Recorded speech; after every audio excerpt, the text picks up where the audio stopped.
C'est un plaisir de vous retrouver sur Histoire de vengeance.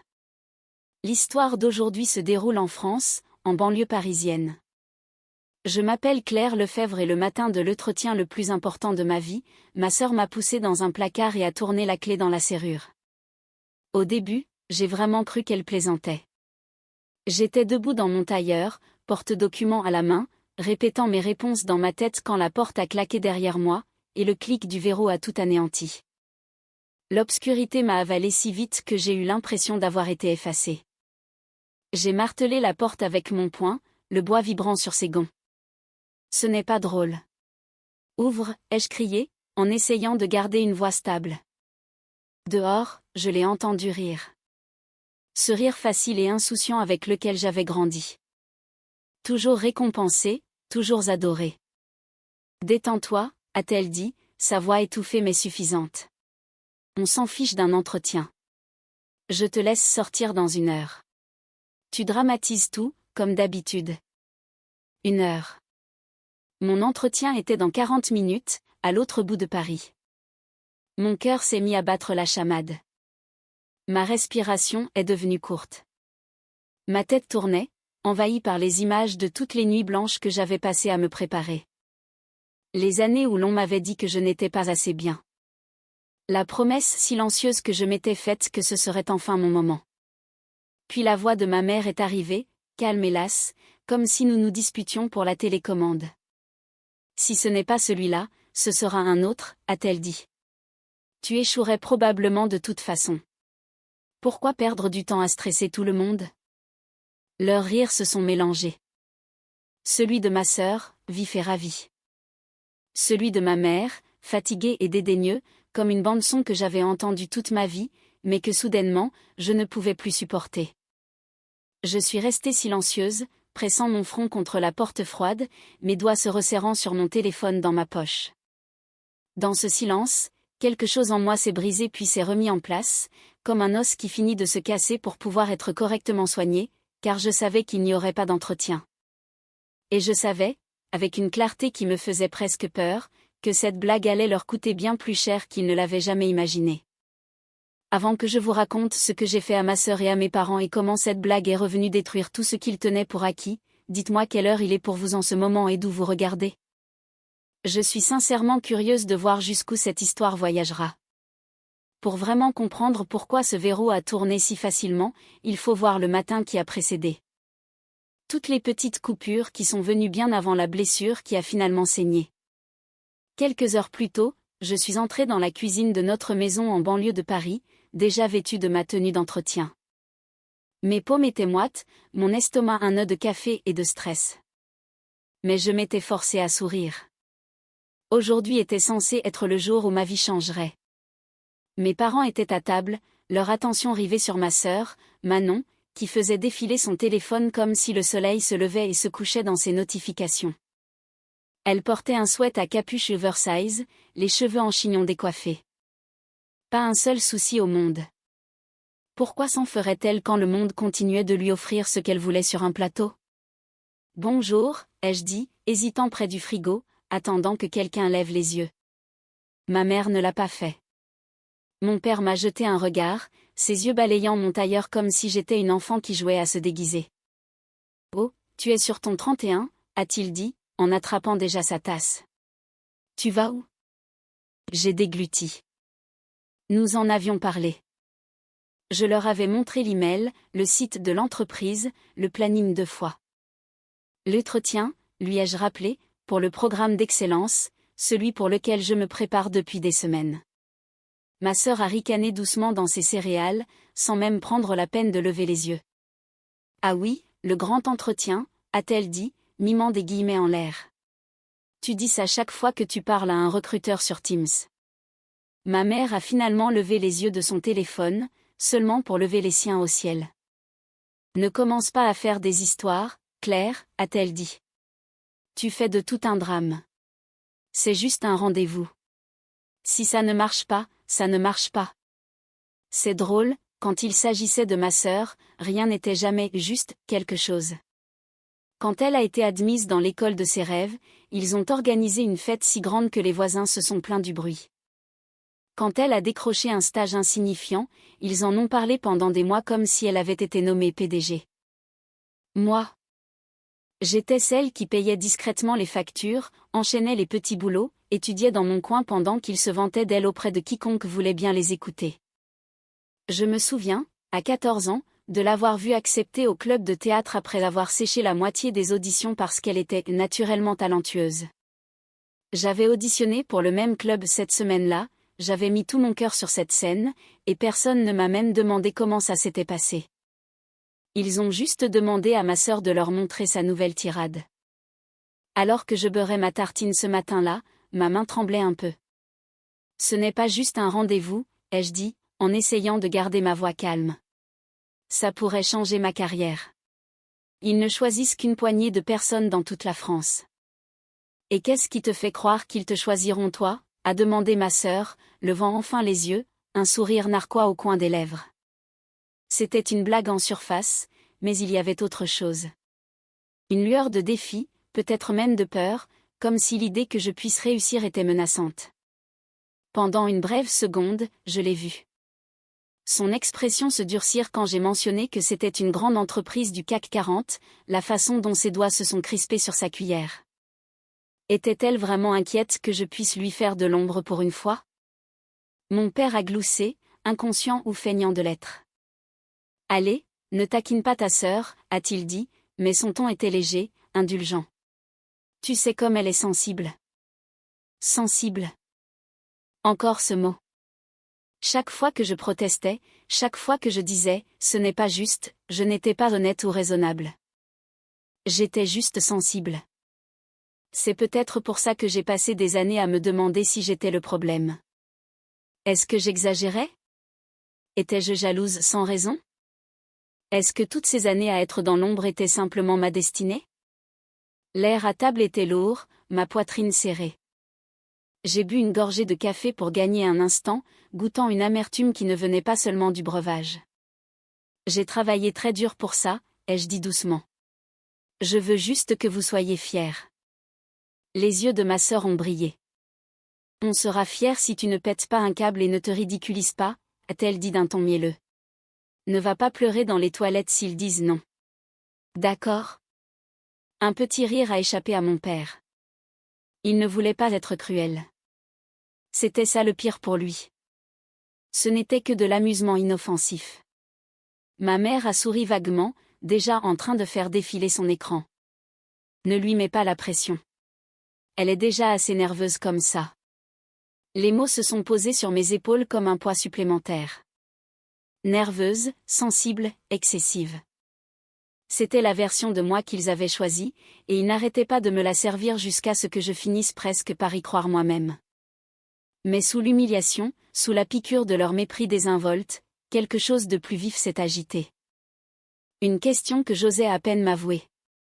Combien de temps encore pourrais-je m'étouffer avec ce genre de silence avant de finir par craquer ? Si j'étais partie à ce moment-là, si j'avais posé une limite à cette table du petit déjeuner, peut-être que le reste ne serait pas arrivé. Mais j'ai simplement ravalé ma colère, vérifié l'heure sur mon téléphone et forcé un sourire qui semblait fragile. Je vais finir de me préparer, ai-je dit. Je ne veux pas être en retard. Ma sœur m'a adressé un grand sourire qui n'atteignait pas ses yeux. Ne t'inquiète pas, a-t-elle murmuré. Tu ne le seras pas. À l'époque, j'ai cru qu'elle me soutenait. Plus tard, j'ai compris que c'était une promesse. Après le petit déjeuner, je suis montée dans ma chambre, passant en revue les questions d'entretien possibles dans ma tête comme un mantra. Parlez-moi de vous. Quelle est votre plus grande qualité ? Un moment où vous avez surmonté un défi. Je ne le savais pas encore, mais j'étais en train de vivre la réponse à cette dernière question. Je n'étais juste pas encore l'héroïne de mon histoire. J'ai vérifié mon reflet une dernière fois, tailleur impeccable, cheveux attachés, porte-documents dans mon sac, téléphone dans la poche latérale, complètement chargé avec l'adresse de l'entreprise et l'itinéraire déjà affiché. Pour une fois, je me sentais vraiment prête. Je suis sortie dans le couloir et j'ai failli percuter ma sœur. Elle était appuyée contre le mur, les bras croisés, attendant visiblement. « Tu as l'air sérieuse » a-t-elle dit, ses yeux me parcourant. Grand jour, hein? J'ai hoché la tête avec prudence. Oui, tu le sais bien. Elle a penché la tête. Je peux te dire quelque chose sans que tu deviennes tout émotive? Mon estomac s'est noué. Ça n'était jamais un bon début. Quoi? Tu recommences ton cinéma, a-t-elle dit en agitant la main vers moi. Tu agis comme si ta vie entière était finie si ça ne marche pas. Tu es si dramatique, Claire. C'est épuisant. J'ai réprimé l'envie de lui dire qu'elle n'avait aucune idée de ce que c'était que de n'être jamais le premier choix. À la place, j'ai simplement dit, ça compte pour moi. Ça ne fait pas de moi quelqu'un de dramatique. Ça fait de moi quelqu'un d'ambitieux. Elle a souri, mais il y avait quelque chose de tranchant dans son sourire. Bien sûr, ambitieuse. Puis elle s'est écartée, désignant le petit placard de rangement au bout du couloir. Va chercher le dossier supplémentaire là-dedans. Le noir. Tu avais dit que tu voulais amener des copies de secours de ton CV, non? Mon cœur battait assez vite pour que je ne m'arrête pas pour me demander pourquoi les dossiers supplémentaires seraient là-dedans. C'était une demande si petite, si raisonnable. Je suis passé devant elle, j'ai ouvert le placard, encombré de manteaux, de boîtes et de produits de nettoyage, et j'ai tendu la main vers la chaînette de la lumière. C'est là que j'ai senti la poussée. Ce n'était pas doux. Ce n'était pas joueur. C'était assez fort pour me faire perdre l'équilibre, et j'ai trébuché dans l'espace étroit, mon épaule heurtant une étagère. Avant que je puisse me retourner, la porte s'est refermée. Le clic du verrou a suivi comme une gifle. Mais qu'est-ce que tu fabriques, ai-je crié, l'adrénaline montant en flèche. J'ai attrapé la poignée et l'ai tournée, mais elle n'a pas bougé. Elle n'était pas seulement fermée. Elle était verrouillée de l'extérieur. Le rire de ma sœur a flotté à travers le bois. Trop clair, trop satisfait. Détends-toi, a-t-elle dit.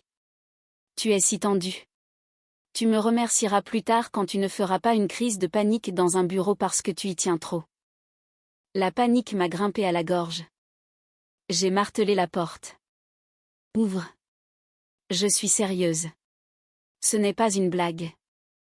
C'est ça ton problème, Claire, a-t-elle répliqué. Tout est une affaire d'état pour toi. C'est juste un entretien. Si ce n'est pas celui-là, ce sera un autre. Tu survivras. J'ai entendu des pas. Et puis la voix de ma mère s'est jointe à la conversation. Qu'est-ce qui se passe, a-t-elle demandé, d'un ton distant mais irrité. Elle pique sa crise, encore, a dit ma sœur. Je l'ai enfermée un petit moment pour qu'elle se calme avant de se rendre malade. Mon crâne bourdonnait. Me calmer. J'ai fixé l'obscurité, ma respiration sortant par saccades. Maman. Ai-je crié. Je vais être en retard. Dis-lui de me laisser sortir. Il y a eu un temps de silence. Pendant une seconde, l'espoir a jailli. Peut-être que ma mère allait enfin prendre mon parti. Si elle le rate, a dit ma mère. Honnêtement, elle se met trop de pression. Tu lui rends service. Si ce n'est pas celui-là, ce sera un autre. Elle échouerait probablement de toute façon si elle est dans cet état.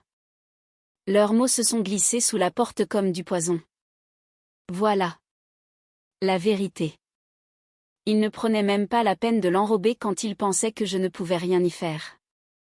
Dans l'obscurité suffocante, quelque chose à l'intérieur de moi a commencé à se reconfigurer. Avec des mains tremblantes, j'ai cherché mon téléphone dans ma poche. L'écran a illuminé mon visage d'une lueur pâle. 10h12. L'entretien était à 11h. Temps de trajet d'au moins 30 minutes avec une circulation normale. Ma fenêtre se refermait seconde après seconde pendant que ma propre famille plaisantait sur le fait que j'allais probablement échouer. Mon pouce a hésité un instant, puis j'ai fait quelque chose que je n'avais jamais fait auparavant. J'ai ouvert l'application dictaphone et j'ai appuyé sur enregistrer. Leurs voix étouffées ont rempli le silence. Le rire de ma sœur. Le ton dédaigneux de ma mère. Les mots exacts qui m'avaient meurtri pendant des années. Elle échouerait probablement de toute façon. Si dramatique. Tu lui rends service. J'ai tenu le téléphone près de moi, capturant tout. Ça ne peut pas être en train d'arriver, ai-je murmuré, les larmes me piquant les yeux. Pas seulement par peur de perdre l'entretien, mais en entendant enfin, sans excuse ni déni, ce qu'elle pensait vraiment de moi. Mais sous le choc, une autre pensée a surgi, plus claire et plus froide. Est-ce que c'est le moment? Est-ce que c'est la ligne que je ne les ai jamais laissés franchir? Et elles viennent de la pulvériser comme si de rien n'était. J'ai poussé mon épaule contre la porte encore et encore, mes respirations se transformant en halètements rauques. Ce n'était pas suffisant. Le temps filait, mes chances s'évanouissant à chaque minute. Est-ce vraiment mon destin? Pensais-je amèrement. Toutes ces années à être mises de côté. Et quand j'ai enfin fait un pas vers quelque chose pour moi, elles m'ont claqué la porte au nez. Littéralement. Finalement, le couloir est devenu silencieux. Je ne savais pas si elles étaient descendues ou si elles s'étaient simplement lassées de m'entendre me débattre. Mais je savais une chose. Quand je sortirais, plus rien ne serait pareil. Pas pour moi. Et certainement pas pour elles. Au moment où ma sœur a décidé que je m'étais assez calmée pour être libérée, mon avenir, du moins la version que j'avais planifiée, était déjà parti en fumée. J'ai entendu à nouveau des pas dans le couloir, puis le léger grattement de la clé dans la serrure. La porte s'est ouverte et la lumière m'a poignardé les yeux. Ma sœur se tenait là, les bras croisés, l'air agaçant de décontraction. « Tu vois » a-t-elle dit. « Tu vas bien. Tu n'as même pas hyperventilé. » « De rien. » Je l'ai dévisagé, sans voix pendant un instant, mon corps vibrant d'adrénaline et de rage. L'écran de mon téléphone affichait l'heure en chiffres lumineux et brutaux. 11h07. Mon estomac s'est noué. Tu savais quelle heure il était, ai-je dit doucement. Tu le savais. Elle a cligné des yeux, puis a haussé les épaules. Et alors? C'est juste un entretien. Tu aurais paniqué et tout gâché de toute façon. Comme ça, tu ne t'es pas ridiculisé devant des inconnus. Je suis passé devant elle, tremblant presque de l'envie de crier, de pousser, de casser quelque chose. Au lieu de ça, je suis entré dans ma chambre et j'ai claqué la porte. Mes mains tremblaient tandis que je composais le numéro de l'entreprise, priant pour que quelqu'un réponde. Après quelques sonneries, une voix calme et professionnelle a répondu. « Bonjour, ici Claire Lefebvre », ai-je dit, les mots se bousculant. Je suis tellement désolée, mais il y a eu une urgence et... Mademoiselle Lefebvre m'a coupé la voix. Le jury a attendu 15 minutes. Ils avaient des entretiens consécutifs aujourd'hui et un planning très serré avec des gens qui ont pris l'avion pour être là. Je crains que nous ayons dû passer à autre chose. S'il vous plaît, ai-je dit, la chaleur montant à mon visage. Il y a eu une situation avec ma famille et j'ai été enfermée. Je ne pouvais littéralement pas quitter la maison. Je me suis entendue divaguer et je me suis détestée. J'avais l'air exactement comme elle disait toujours que j'étais. Brouillonne, émotive, hors de contrôle. Je comprends que vous ayez pu avoir une urgence, a dit la recruteuse, son ton s'adoucissant mais restant ferme. Mais ce poste exige de la fiabilité sous pression. Nous avons eu de nombreux candidats qui sont arrivés à l'heure. Nous pouvons garder votre CV dans nos dossiers pour de futurs postes, mais ce cycle de recrutement est clos. Clos. Tout comme cette porte l'avait été. Bien sûr, ai-je murmuré. Évidemment. Merci pour votre temps. J'ai raccroché avant que ma voix ne se brise. Pendant un long moment, je suis resté là, à fixer mon reflet dans l'écran sombre. Je ressemblais à une étrangère, quelqu'un qui avait osé sortir du rôle qu'on lui avait assigné, seulement pour y être brutalement repoussé. J'ai senti une vague de désespoir m'envahir. Assez puissante pour que je doive m'asseoir sur le bord de mon lit pour ne pas m'effondrer. Toutes ces répétitions, tout cet espoir, tout s'était évaporé en l'espace d'une heure que je n'avais même pas eu le droit de vivre. Ça ne peut pas être en train d'arriver, ai-je répété à voix basse. Mais c'était le cas. Et ce qui faisait le plus mal, ce n'était pas la décision de l'entreprise. Leur raisonnement était logique. C'était que les personnes qui étaient censées me soutenir avaient incendié ma chance avant même que j'atteigne la ligne de départ. Finalement, on a frappé à ma porte. Ma mère a passé la tête sans attendre de réponse. Alors, a-t-elle demandé comme si elle parlait de la météo.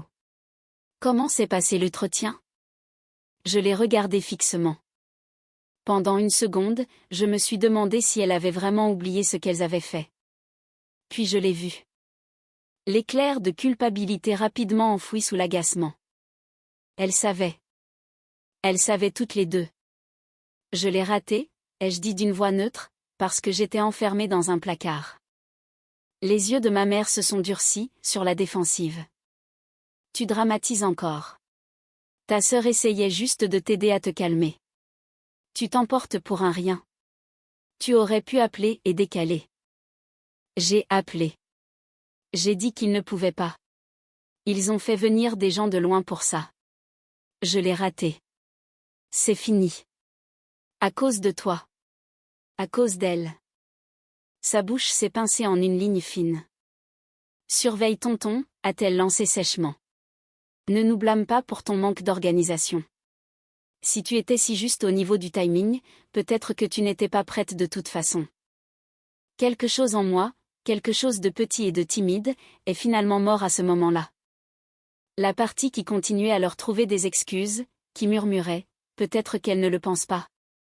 Ou, peut-être que tu es trop sensible. Non. J'avais été victime de gaslighting par ma propre famille depuis assez longtemps. Alors que ma mère se tournait pour partir, me rejetant déjà dans son esprit, je me suis entendue demander silencieusement, combien de fois les ai-je laissé écrire l'histoire où je suis le problème? Et combien de temps encore vais-je laisser faire? Quand elle est partie, j'ai sorti mon téléphone et j'ai ouvert l'enregistrement. Leur voix crépitait dans le haut-parleur, chaque mot d'une clarté cristalline. Elle échouerait probablement de toute façon. Elle est si dramatique. Tu lui rends service. Je l'ai écoutée une fois, les larmes coulant silencieusement sur mon visage. Puis je l'ai réécoutée, et un calme étrange a commencé à s'installer.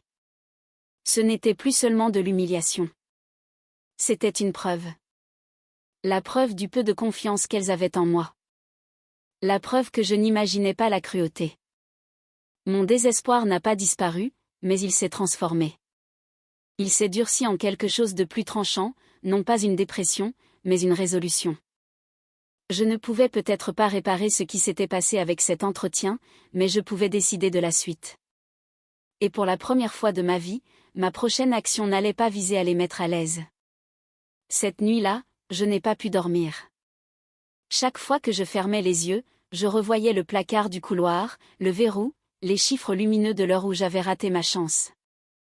J'entendais aussi la voix de la recruteuse. Calme, professionnelle, définitive. Mais en dessous de tout ça, plus fort que tout, il y avait les mots de ma mère. Tu échouerais probablement de toute façon. Encore et encore, comme une malédiction. Vers 2 heures du matin, j'ai renoncé à essayer de dormir et j'ai allumé ma lampe de chevet. La pièce semblait la même que d'habitude. Les murs couverts de notes, les agendas à codes couleurs empilés sur mon bureau, un tableau de visualisation avec des découpes de magazines de gratte-ciel et de bureaux qui semblaient maintenant appartenir à quelqu'un d'autre. Mais je n'étais plus la même. J'ai sorti un carnet, celui que j'utilisais habituellement pour mes plannings d'études et mes horaires de travail, et je l'ai ouvert à une page blanche. Un instant, ma main a plané au-dessus du papier, ne sachant par où commencer. Puis, au lieu d'écrire une autre liste de choses à faire, j'ai écrit en haut, « Cher moi du futur ». Ça m'a paru ridicule pendant exactement 2 secondes. Puis, les mots ont commencé à couler. « Cher moi du futur », ai-je écrit. Si tu lis ceci, cela signifie que tu as survécu au jour où ta propre famille t'a enfermé dans un placard et a ri pendant que tu perdais ta plus grande opportunité à ce jour. Cela signifie aussi que tu as fait quelque chose de cette douleur au lieu de la laisser t'enterrer. En ce moment, je suis furieuse. Je me sens petite, stupide et humiliée. Une partie de moi se demande encore si c'était de ma faute. Si j'étais trop juste dans mon timing, si j'aurais pu d'une manière ou d'une autre défoncer la porte, si j'aurais dû anticiper que les personnes qui m'ont élevé me saboteraient. Mais une autre partie de moi, celle qui est éveillée à 2 heures du matin à écrire ceci, c'est autre chose. Ce n'était pas une mauvaise journée au hasard. C'était le dernier chapitre d'une histoire qui dure depuis des années. J'ai commencé à lister des souvenirs. La fois où ma sœur a accidentellement soumis ma dissertation sous son nom à un concours local et que mes parents ont balayé ça d'un revers de main avec un « ça n'a pas d'importance ». Elle a gagné. Nous sommes tous fiers. La fois où j'ai payé mes propres cours de soutien pour le bac pendant qu'ils engageaient un tuteur privé pour elle en appelant ça un investissement. La fois où je leur ai parlé d'une petite bourse que j'avais gagnée et où ils ont dit « c'est bien », avant de se remettre à discuter de ses projets pour le week-end. En écrivant, le schéma est devenu d'une clarté aveuglante. Elle était l'enfant en or. J'étais le plan B. Utile, mais pas digne qu'on parie sur moi. Alors, voici le plan, ai-je écrit. Objectif numéro 1, partir. Je ne passerai pas le reste de ma vie dans cette maison à m'entendre dire que je suis destinée à l'échec. Je trouverai un moyen de gagner assez d'argent pour partir, même si cela signifie faire de l'intérim, du freelancing, ou cumuler 3 emplois. Objectif numéro 2, me construire dans l'ombre. S'ils veulent croire que je suis faible et peu fiable, très bien, laissons-les faire. Je postulerai à d'autres programmes, d'autres entreprises, dont ils ne connaissent même pas l'existence. Je développerai mon réseau en ligne, suivrai des cours, améliorerai mon portfolio.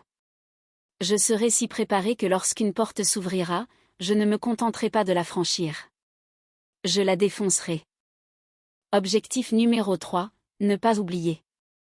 Quand je réussirai, et je réussirai, ce ne sera pas parce qu'ils ont cru en moi. Ce sera malgré eux. Et quand ils joueront la surprise, quand ils réécriront l'histoire comme ils le font toujours, j'aurai les enregistrements, les notes, la preuve de qui ils étaient vraiment pour moi. J'ai fait une pause, le stylo en suspens. Il ne s'agissait plus seulement de succès. Il s'agissait de justice, de réécrire un récit qu'ils avaient contrôlé pendant trop longtemps. Pour moi, la vengeance ne consistait pas à leur crier dessus ou à détruire leur vie par dépit.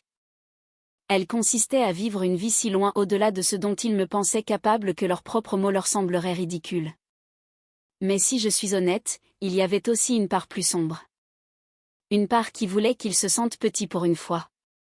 Qu'ils voient quelque chose qu'ils tenaient pour acquis leur glisser entre les doigts à cause de leur propre choix.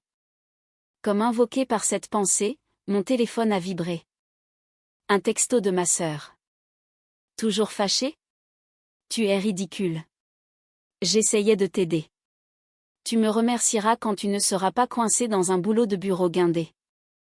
J'ai fixé l'écran, les doigts tremblants.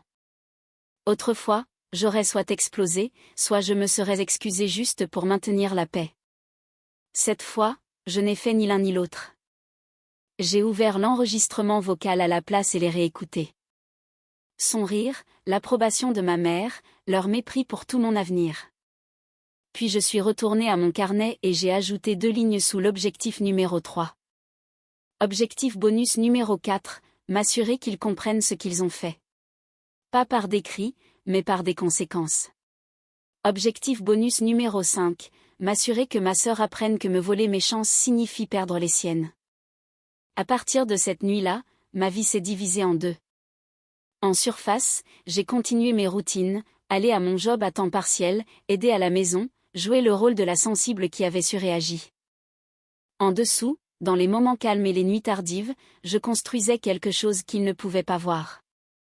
Un réseau, un plan, et une version de moi-même qui n'avait plus besoin de leur approbation.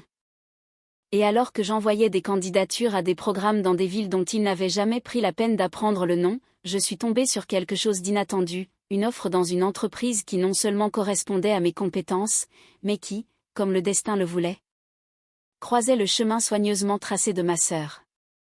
C'est à ce moment-là que mon plan de survie a évolué en un plan de vengeance.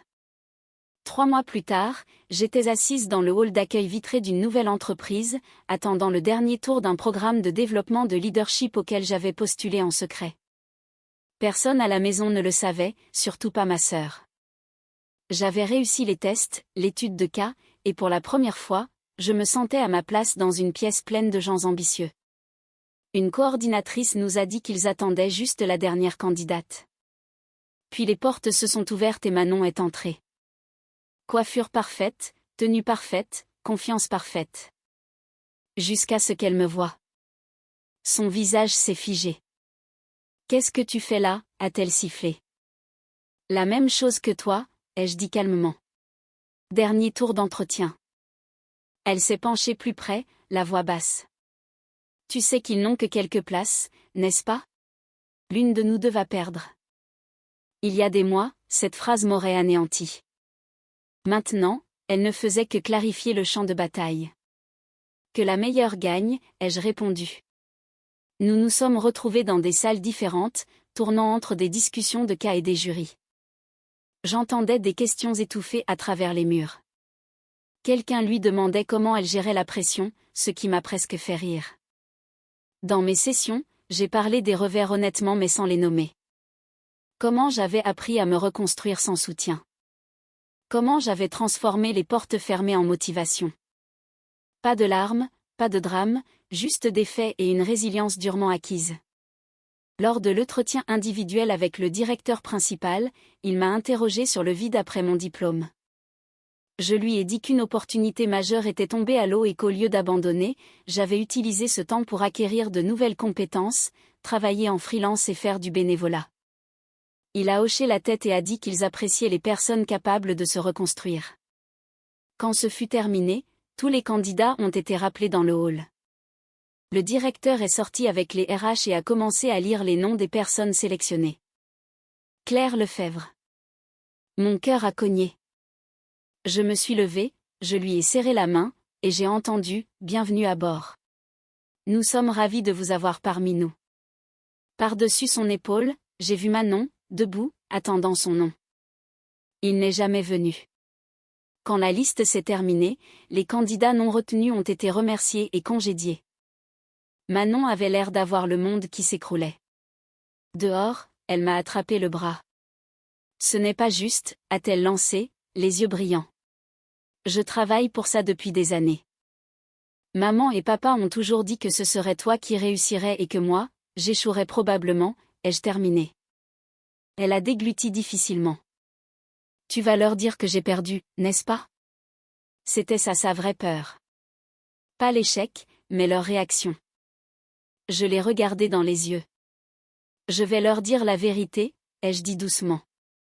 Pour une fois.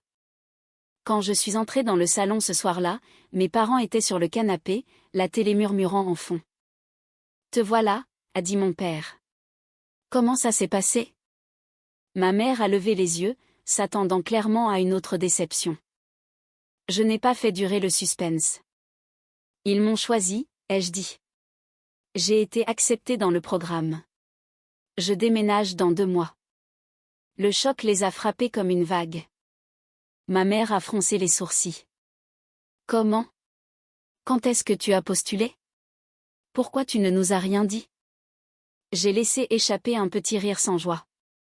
La dernière fois que je vous ai parlé d'une grande opportunité, j'ai fini enfermée dans un placard pendant que vous disiez que j'échouerais probablement de toute façon. Elle s'est raidie immédiatement. Ce n'est pas ce qui s'est passé, a-t-elle lancé. Tu étais en train de perdre pied.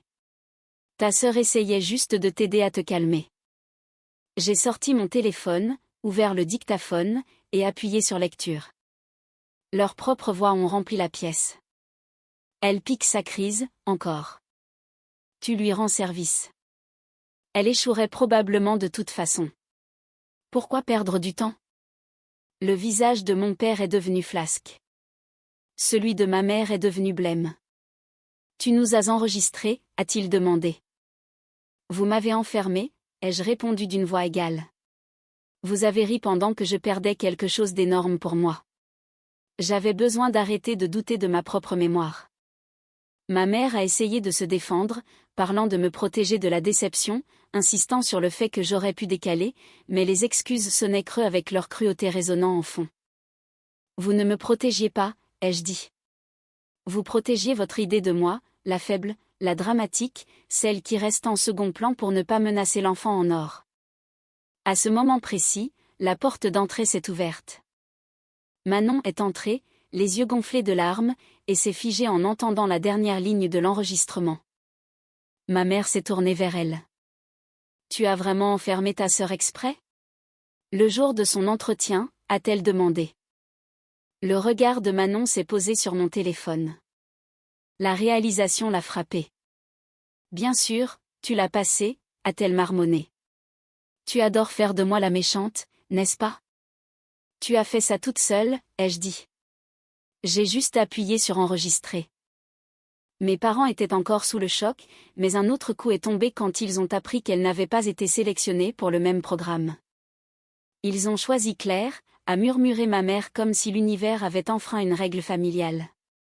Pas toi? Manon s'est hérissée. Tu es contente maintenant? M'a-t-elle lancé. Ils sont déçus de moi. Tu as eu ce que tu voulais. Ce que je voulais, ai-je dit doucement, c'était que ma propre famille ne sabote pas ma vie. Tu m'as volé ma première chance. Je me suis reconstruite seule. Tu avais tous les avantages et tu as quand même perdu. C'est de ta faute. Mon père a finalement parlé, la voix tendue. Nous avons eu tort, a-t-il admis. Nous t'avons prise pour acquise. Nous ne pensions pas que ça te coûterait autant. Nous pensions que tu serais toujours là, compréhensive. Les yeux de ma mère se sont remplis de larmes. Je suis désolée, a-t-elle murmuré. Pour le placard, pour les mots, pour toutes les fois où nous t'avons fait te sentir petite. Manon n'a pas tout à fait réussi à prononcer le mot « pardon », mais elle a réussi à dire « Je ne pensais pas que tu le raterais vraiment. Je pensais que tu piquerais une crise, qu'il décalerait et que tu t'en remettrais. Je ne m'attendais pas à ce que tu gagnes plus tard. » Ce n'était pas suffisant, mais c'était quelque chose. Un aveu qu'elle n'avait jamais considéré les dommages, seulement son propre confort. Et maintenant? A demandé mon père. Tu pars et tu nous coupes les ponts? J'ai regardé autour de moi la pièce, le sanctuaire des réussites de ma sœur sur le mur, toutes les années de mes propres efforts entassés dans des tiroirs. Maintenant, je prends ce travail et je déménage, ai-je dit. J'ai besoin d'espace. Peut-être qu'un jour, si vous changez vraiment et que ce n'est pas juste de la culpabilité, nous pourrons reconstruire quelque chose. Mais j'en ai fini de vivre ici selon vos conditions. Je me suis tournée vers Manon. Quant à toi, je ne sais pas si je peux te pardonner. Ça dépendra de ce que tu feras ensuite. Pas de ce que tu dis ce soir. Cette nuit-là, j'ai commencé à faire mes cartons pour de vrai. Ce n'était pas dramatique, juste méthodique. Vêtements, livres, ordinateur portable, le carnet qui commençait par « Cher moi du futur ». Des mois plus tard, dans mon petit appartement, avec mon badge d'entreprise accroché près de la porte, j'ai relu cette première lettre et j'ai souri. La blague leur avait vraiment coûté plus cher qu'ils ne l'imaginaient. Pas seulement un entretien manqué, mais la version de moi qui avait besoin de leur approbation pour se sentir digne. Ma vengeance n'était pas de détruire leur vie. C'était de sortir du rôle qu'ils avaient écrit pour moi et de vivre une vie qui leur prouvait qu'ils avaient tort. Et si vous écoutez, demandez-vous, qui dans votre vie tient le cadenas tout en vous disant que vous réagissez de manière excessive à propos de la porte?